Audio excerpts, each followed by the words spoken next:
Selamat datang di animasi Donghua Spoiler. Om dan Tante, jangan lupa seruput kopinya, kencangkan sabuk pengaman, mari kita mulai. Pada awal episode diceritakan bahwa Xiaoyan telah berhasil mencapai 100 juta bintang untuk menerobos ke Dewa Bintang 8, dan kini dia berada di petaka Dewa. Dan Xin pun beralih. Di sisi lain, ketika sumber energi mereka akhirnya habis, tubuh monster yang kuat ditakdirkan untuk membuat mereka sulit untuk dibunuh. Selain itu, ada ribuan dari mereka. Jadi, pasukan monster ini sudah memiliki kekuatan tempur yang sangat bagus. Pada saat ini, terlihat Shigo yang sedang berbolak-balik di antara kawanan monster. Namun, yang belum dia sadari, 3 monster tingkat raja ini di kejauhan belum melakukan serangan sama sekali. Dan sepertinya, begitu mereka melakukannya, takkan ada ketegangan lagi dalam pertempuran ini.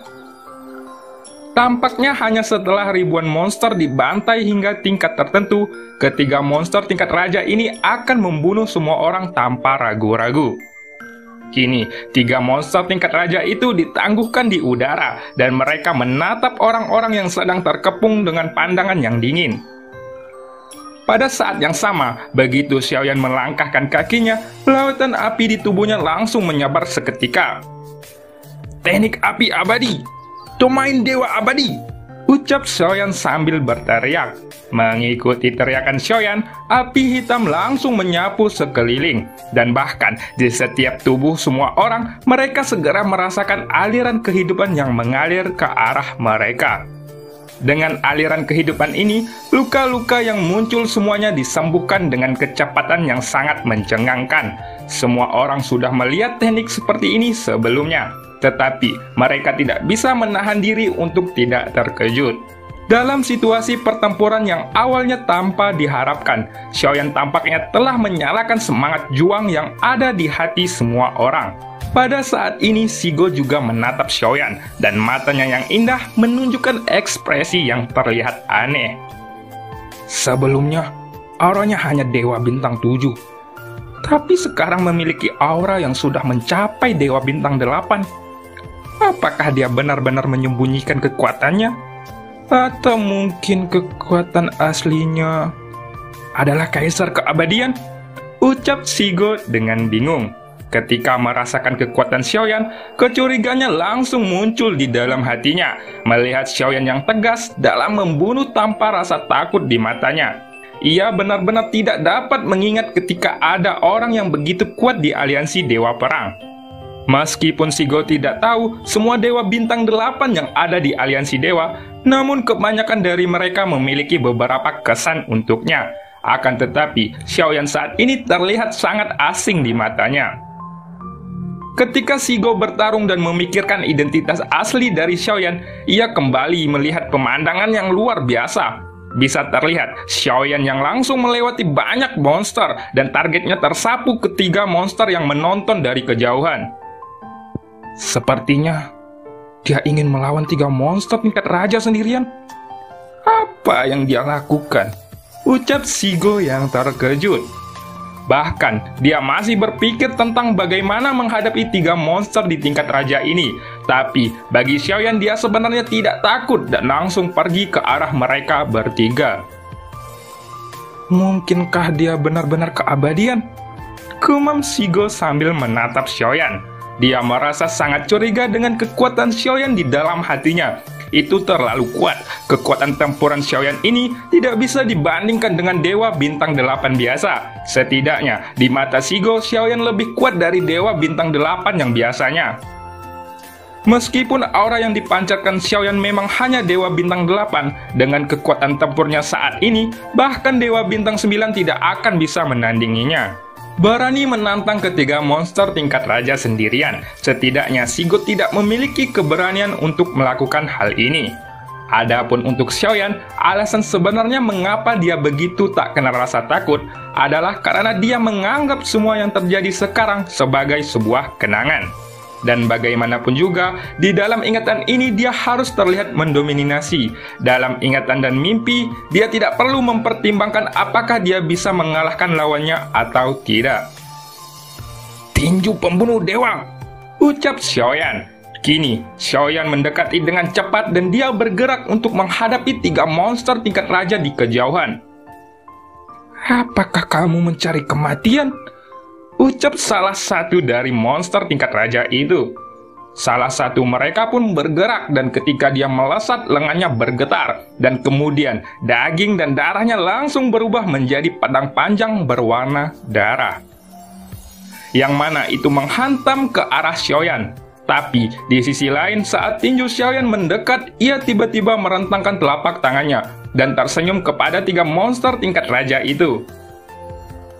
"Aku akan memberikan kalian sebuah hadiah," ucap Xiaoyan sambil menyeringai. Di telapak tangan Xiaoyan muncullah teratai kemarahan Buddha 2 warna. Mungkin jika Xiaoyan saat ini bisa memadatkan 3 warna dalam waktu yang singkat, dia tidak akan ragu untuk mengirim teratai kemarahan Buddha 3 warna kepada mereka bertiga. Namun meskipun begitu, kekuatan dari teratai kemarahan Buddha 2 warna bukanlah hal yang sepele. Itu karena kekuatan penghancurnya bisa meledak dalam sekejap. Kemudian, dengan suara yang keras, api yang menyilaukan di kehampaan menyebar dengan cepat dan itu menyapu di sekitarnya. Dengan gelombang api ini, monster aneh yang tak terhitung jumlahnya tersapu satu demi satu, termasuk pasukan Shigo. Mereka semuanya terkena gelombang api dan teratai kemarahan Buddha. Dengan ini, mereka semua pun bergerak mundur ratusan kaki sebelumnya. Mereka semuanya terkena gelombang api dan teratai kemarahan Buddha. Dengan ini, mereka semua pun bergerak mundur ratusan kaki sebelum mereka menstabilkan tubuh mereka. Ketika mata beberapa orang menyusut, mereka melihat sosok yang memegang penguasa raksasa di bawah api yang masih menghancurkan dengan liar. Adapun 3 monster tingkat raja itu, mereka menembak keluar dari cahaya api satu demi satu. Daging dan darah mereka mengeluarkan bau kegelapan, dan sepertinya mereka semua menderita luka yang serius. Saat mereka bertiga menstabilkan tubuhnya, di sekeliling mereka muncullah sinar cahaya yang mengelilingi mereka, dan ini terjadi dalam sekejap mata. "Teknik domain bayan," ucap Xiaoyan. Xiaoyan tidak keberatan untuk menggunakan semua tekniknya. Adapun sumber energinya, dia tidak khawatir tentang kehabisan sumber energi. Setelah menggunakan domain bayan, itu akan sangat menghabiskan kekuatan bayan. Tetapi yang harus dilakukan Xiaoyan saat ini adalah membunuh ketiga monster tingkat raja itu dalam sekali jalan. Pada saat ini sekelompok cahaya putih yang menyilaukan menyelubungi monster tingkat raja lagi. Adapun semua orang yang melihat kelompok cahaya putih, bahkan jika ada ribuan monster, semua jiwa mereka langsung terpisah dari tubuhnya. Kemudian ketika mereka pulih lagi, kelompok cahaya telah menghilang dan hanya terlihat Xiaoyan yang berdiri di dalamnya. Adapun ketiga monster tingkat raja itu, mereka sudah menghilang. Kini terlihat sudut mulut Xiaoyan yang sedikit naik dan matanya menatap ribuan monster yang masih bertahan hidup. Lalu, dia meletakkan penguasa barat di punggungnya dan tangannya, api abadi, api iblis, dan api bayan ketiganya muncul secara bersamaan. Kemudian, sidik jari Xiaoyan berubah dengan cepat dan satu demi satu api itu meledak dengan kekuatan penghancuran yang sangat kuat. Pada saat yang sama, Xiaoyan juga menggunakan kekuatan jiwanya untuk mengirimkan suara kepada Shigo di kejauhan. "Pergilah dari sini dengan kecepatan penuh. Semakin jauh akan semakin baik," ucap Xiaoyan. Suara Xiaoyan pun keluar, dan setelah Shigo dan semua orang sedikit tercengang, mereka semuanya mundur dengan kecepatan penuh tanpa keraguan sedikit pun. Adapun kawanan monster yang ada di sana, dengan hilangnya 3 monster tingkat raja, membuat mereka sedikit kewalahan. Sehingga setelah sedikit penundaan, mereka hanya mendengar raungan yang bergema, dan kemudian mereka langsung meraung marah kepada Xiaoyan. Setelah itu monster aneh yang tak terhitung jumlahnya melesat menuju Xiaoyan dengan kecepatan yang sangat cepat. Ketika melihat adegan ini, Shigo sedikit tersentuh. Ia merasa bahwa Xiaoyan sedang bersiap untuk mengorbankan dirinya untuk menyelamatkan mereka. Jadi, matanya langsung memerah dan dia sedang menangkupkan tangannya ke arah Xiaoyan. Aku tidak menyangka bahwa saat ini dia adalah orang yang sangat baik, ucap Shigo sambil menggigit bibirnya. Tepat setelah semua orang mundur ribuan kaki, teratai api 3 warna muncul di kejauhan yang mana tingginya mencapai ribuan kaki. Teratai api itu berkembang dengan pesat, tetapi pada saat berikutnya, tiba-tiba teratai api itu menyusut kembali. Namun, setelah ukurannya menyusut, kekuatan penghancurnya langsung meledak dalam sekejap. Orang-orang yang telah mundur ribuan kaki juga melihat api yang berkelap-kelip di kehampaan yang jauh, dan gelombang panas menyebar dengan kecepatan yang terlihat dengan mata telanjang. Bahkan setelah mundur ribuan kaki, semua orang masih bisa merasakan kekuatan yang kuat ini, dan mata serta wajah mereka penuh dengan kejutan. Sungguh kekuatan yang menakutkan.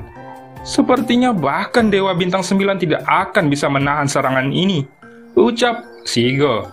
Ketika dia merasakan kekuatan penghancuran dari serangan Xiaoyan ini, mata indah Shigo bahkan lebih kental ketika dia melihat cahaya api yang berkelap-kelip di ujung yang jauh. Dan setelah beberapa saat dia pun bergumam, orang ini jelas bukan dari aliansi Dewa Perang. Ia begitu kuat dan sepertinya dia sudah cukup untuk memasuki medan perang tingkat 2. Gumam Shigo sambil mengerutkan keningnya. Menyaksikan api yang terus menyebar, tidak lama kemudian gelombang api itu pun berangsur-angsur menghilang. Ketika melihat lebih dekat, ribuan monster yang ada di sana tampaknya sudah menghilang. Kini, di bawah teratai api Buddha 3 warna yang dilancarkan oleh Xiaoyan, semua monster itu berhasil dimusnahkan dalam sekejap mata. Tentu saja, sosok Xiaoyan juga menghilang pada saat ini dan tidak bisa mengendalikan kekuatan penghancuran dari teratai kemarahan Budanya. Akan tapi, ia sudah mencoba yang terbaik untuk mengeluarkan kekuatan terkuatnya. Ia sudah melakukan sedemikian rupa untuk mengalahkan semua monster itu, sehingga ia meledakkan diri menjadi berkeping-keping. Ketika Xiaoyan berpikir bahwa malapetaka ini akan berakhir di sini, dalam nyala api tubuhnya yang semulanya dihancurkan oleh teratai api kemarahan Buddha pun benar-benar dipadatkan kembali. Lalu, Xiaoyan segera menatap tubuhnya yang kembali terbentuk dengan tanda-tanda di wajahnya. Jie, terakhir kali aku masih memiliki tujuan dan arah. Kali ini aku membunuh 1000 monster kecil dan 3 monster tingkat raja. Jadi perampokan itu harus dilupakan, gumam Xiaoyan dengan marah. Pada saat ini, Shigo menatap Xiaoyan, tiba-tiba muncul lagi, dan mereka semua berkumpul di sekelilingnya. Lalu dia bertanya dengan heran. "Adik kecil, apakah kamu baik-baik saja?" Tanya Shigo sambil menatap Xiaoyan dengan sangat khawatir. "Panggil saja aku Xiaoyan. Dan juga sangat tidak sopan untuk mengatakan seseorang dengan sebutan adik kecil," ucap Xiaoyan dengan tegas. Kemudian, mata khawatir Shigo pun menghilang segera setelah mendengar kata-kata itu, dan dia menutup mulutnya sambil tersenyum. "Terima kasih banyak untuk kali ini," ucap Shigo sambil menundukkan kepalanya. Baiklah, kami memang masih meremehkanmu sebelumnya," ucap orang-orang yang juga memandang Xiaoyan dengan pujian di wajah mereka. Setelah itu, Xiaoyan pun tiba-tiba melirik semua orang, dan pada saat berikutnya, semua orang mengerti dengan tatapannya dengan tertawa. Awalnya, Xiaoyan melakukannya dengan sengaja. Dia berharap untuk segera mengakhiri perjalanan kenangan kuno ini. Tetapi, tampaknya Jie telah melihat niat Xiaoyan. Karena Jie ingin membiarkan Xiaoyan tinggal di sini, pasti ada beberapa kenangan dan hal-hal penting yang perlu Xiaoyan tahu. Tentu saja, sangat mungkin Jie dengan sengaja menipu Xiaoyan. Kali ini, ketika dia memasuki medan perang kuno lagi, suara Jie tidak pernah muncul, dan hal itu juga membuat Xiaoyan merasa sangat aneh. Itu karena Jie tidak membiarkan dirinya pergi untuk saat ini. Jadi, Xiaoyan hanya bisa mengundurkan diri. "Apakah kamu perlu istirahat?" tanya Shigo. Namun, Xiaoyan hanya menggelengkan kepalanya dan dia tidak berbuat lebih jauh. Baiklah, karena itu masalahnya, ayo cepat pergi dari sini dan segera bergabung dengan tim tingkat ketiga, ucap Shigo. "Kau benar, ayo kita pergi," ucap orang-orang. Setelah Xiaoyan mengangguk, semua orang tidak lagi menunda waktu dan mereka bergegas menuju ujung yang jauh.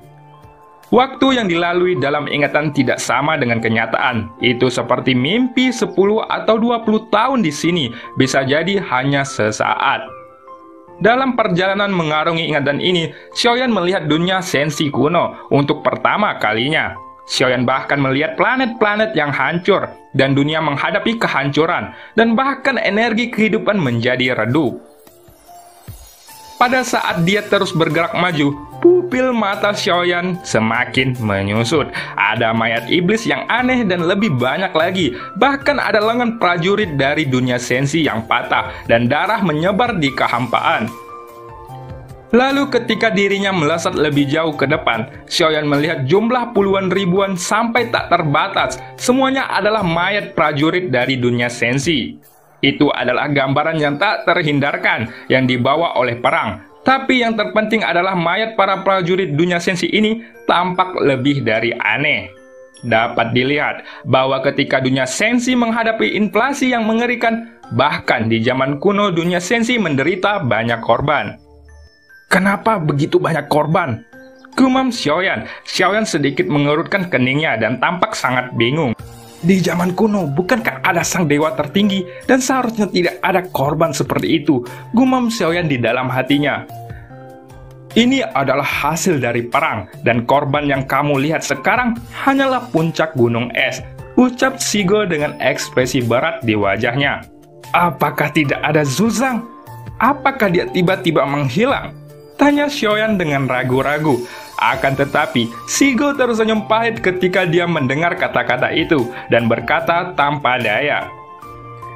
Tidak peduli seberapa kuat Zuzang, ia hanyalah satu orang. Jika kamu ingin menahan serangan ribuan pasukan pada saat yang sama, bahkan Zuzang sendiri tidak dapat mengurus semuanya. Tetapi juga bukan karena Zuzang itu tidak akan berhasil dan tidak mungkin bagiku untuk aman di sini sekarang, ucap Shigo. Ini adalah medan perang tingkat ketiga, hanya sejumlah kecil monster yang belum dimusnahkan. Yang kita temukan semuanya barusan adalah jumlah yang sangat sedikit. Monster yang lebih kuat ada di barisan kedua dan pertama. Kecuali tidak adanya inflasi dari wilayah utara, itu tidak apa-apa, ucap Shigo kembali. Namun wilayah barat tempat kami berada adalah perbatasan ketiga.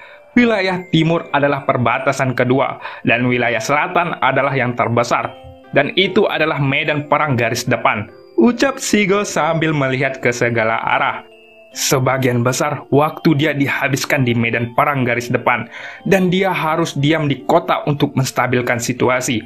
Untuk medan perang tingkat ketiga dan kedua yang tersisa, kami perlu menunggu, dan berbagai kekhawatiran sejauh yang aku tahu setelah inflasi ini terkendali, pertempuran ini akan berakhir ketika Tuan memperbaiki kerusakan sungai waktu, ucap Shigo, dan cerita pun berakhir. Sampai jumpa di episode selanjutnya.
加玛帝国云岚宗，我萧炎回来了。